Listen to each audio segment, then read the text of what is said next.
जी बिल्कुल, 14 अगस्त जश्न आज़ादी।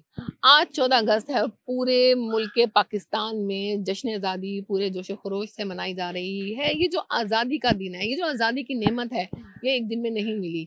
इस आज़ादी के लिए हमें तवील जद्दोजहद करनी पड़ी, लाखों कुर्बानियों की कीमत अदा करनी पड़ी और पूरे मुल्क पाकिस्तान में जश्न आज़ादी के हवाले से मुख्तलिफ तकरीबात का इनेकाद किया जा रहा है। और आज शहर मुल्तान में भी ज़िले इंतज़ामिया के ज़ेर इंतज़ाम मुख्तलिफ जो है तकरीबात का इनेकाद किया गया है। इसी हवाले से आज डीसी ऑफिस में मौजूद हैं कमिश्नर आमिर करीम है, वो भी मौजूद हैं और इसके साथ ही डिप्टी कमिश्नर वसीम हामिद सिंधु भी मौजूद है और सीपीओ मुल्तान जो है सादिक अली डोगर वो भी यहाँ मौजूद हैं।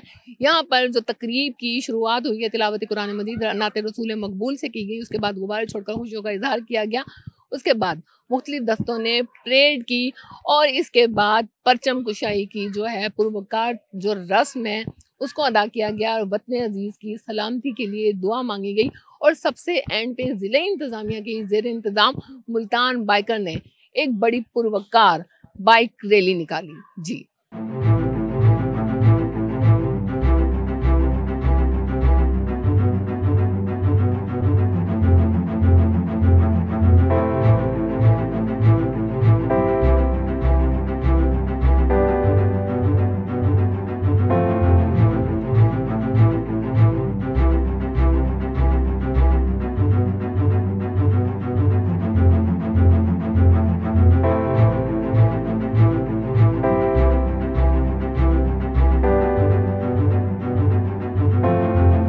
आने वाला है।